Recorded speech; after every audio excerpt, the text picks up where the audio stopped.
up at Supercell are truly masters of their craft. It seems they can turn their hand to any genre and make it feel different and fresh. But their latest game, Clash Royale, has reignited in me an interest in card-based strategy games, so I thought I'd have a look at 3 of the best.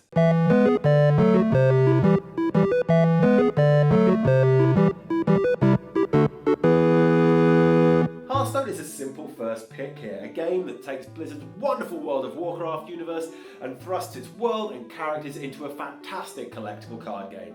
Taking the basic premise of games like Magic the Gathering, Hearthstone perfects the formula for a digital format. Just build a deck, enter the arena, and summon minions like Elven Archers and Murloc Raiders to do your fighting. Along the way you can cast spell cards to help you power up your troops or attack your opponent, providing you have the mana in reserve to pay for the card. But by building Hearthstone from scratch, Blizzard sidestepped many of the issues inherent with digitizing existing collectible card games. This meant that the legacy issue that games like Magic face could be avoided, with no rules that came into play over years of iteration needing to be explained. Which is not to say that it lacks complexity. Instead, its difficulty comes from layering on its different core mechanics and strategies. Where the game really excels though is in how it applies its characters. Fans of World of Warcraft instantly have a basic idea of what different troops' abilities are and how they will work together. This proves a handy shortcut to the rules for players who are now able to enjoy a new game in the universe they love. With expansions adding more cards, multiplayer and single player campaigns, Hearthstone is a game that's sure to be a fan favourite for years. Now you might think Star Wars Galaxy Heroes isn't a card game, but to unlock more characters you need data cards, so it's making my list. Plus, it's great. The action plays out like a simple, turn-based strategy game, like the classic Final Fantasy combat system. Before starting, you pick the squad you want to take into the mission or multiplayer arena with you. These characters determine your abilities with all of the classic strategy roles fulfilled. Someone like the Jedi Counselor is able to heal your squad in a support role, while another character like Count Dooku can attack multiple enemies at a time in a damage dealer role, and others still are able to tank and take vast amounts of enemy fire, like Chewbacca.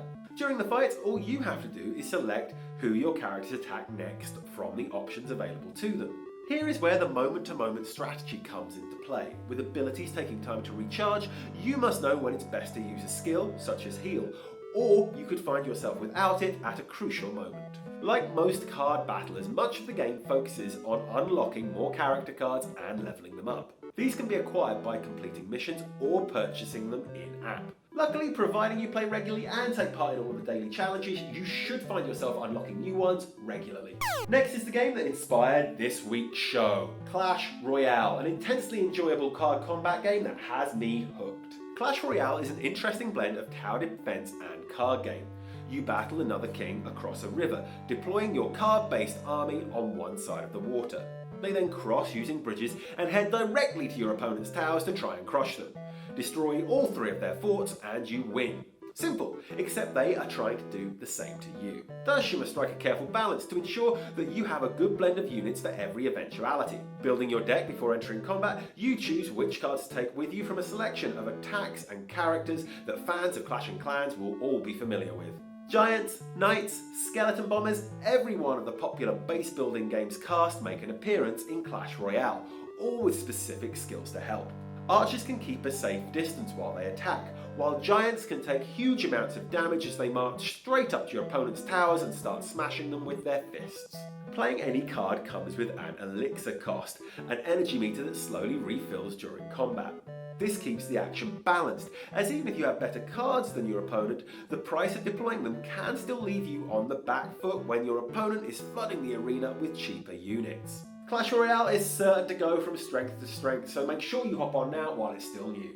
Now I know I always say this, but this week more than ever, I know that I have missed dozens of fantastic card battling games off my list. So if I missed your favourite, be sure to let me know in the comments. That's it for this week. I'll be back in 7 days with another Click Swipe Play. Until then, remember to like, share and subscribe, and I'll see you next time.